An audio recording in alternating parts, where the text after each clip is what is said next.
गादी मटिया चूल्हा वाला गैस सिलेंडर महंगान बाटे भैया। माटी चूल्ही बने कैसे का कहती हैं अपने गांव देश के मेहरुए हैं जैसे हमारे भौजी लोग यहाँ ऐसे हम हुए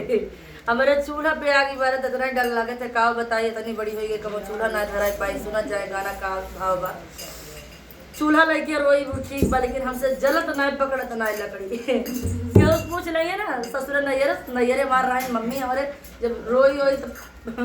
कबो मान चूल्हा बनो पर तो बेचारो सपोर्ट करे और यहाँ रही हमारे मम्मी सास की तो हमारे जेठान ये गजनी भैया हमार बड़ा सपोर्ट करे चूल्ही में आग जा रही पता चलत रहा लेकिन अब धुआं अफीम लागल इससे मिर्चा लागल। हाँ तो सुनत जाए सरकार के नियम का बाटे भैया। हे जी मटिया के चूल्हावा के भाग जागल बा हे जी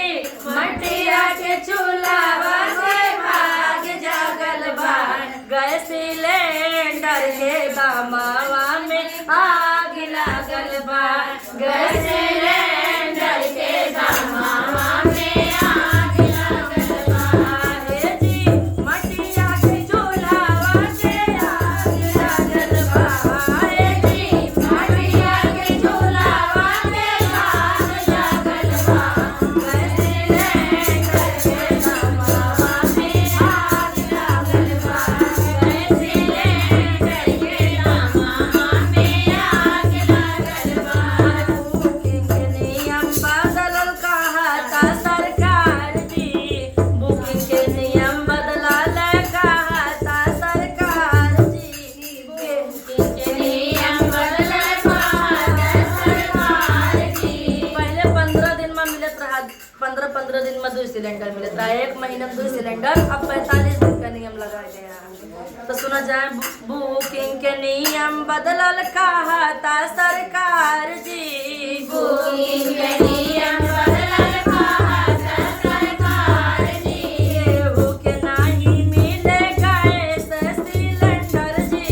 केहू के नाही मिले गैस सिलेंडर जी ओ त काला बाजार सब विभाग जाना था ओ त काला विभाग सब बाजार जाना था गैस सिलेंडर के दामावा में आग लागल बा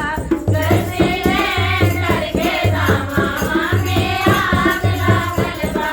गैस सिलेंडर के दामावा में आग लागल बा गैस सिलेंडर के दामावा में आग लागल बा या बाया पाने ही देसावा में आग लागल बा बाया पाने ही देसावा में आग लागल बा लाइट वाला चूल्हा इंडक्शन कर महंगाई लाइट वाला चूल्हा इंडक्शन कर महंगाई लाइट वाला चूल्हा इंडक्शन कर महंगाई लाइट वाला चूल्हा इंडक्शन कर महंगाई कइले गरीबवा ना लोगवे घबराई कइले गरीबवा ना लोगवे घबराई कइले गरीबवा ना लोगवे घबराई कइले गरीबवा ना लोगवे घबराई प्रांजल गावेल गीतिया मन में आस लागल बा प्रांजल गावेल गीतिया मन में आस लागल बा हे सिलेंडर के दामावा में आग लागल बा हे सिलेंडर के दामावा में आग लागल बा हे सिलेंडर के दामावा में आग लागल बा हे सिलेंडर के दामावा में आग लागल बा हे जी गैस खातिर देसावा में आग लागल बा हे जी गैस खातिर देसावा में आग लागल बा तो भाई ये हमारे एक छोटा सा प्रयास कैसे लाख सपोर्ट करत जाया और गैस सिलेंडर कैसे अफवाह उड़ी बाटे तो गाना है सुनत जाया घर घर के प्यार दे जाया। धन्यवाद।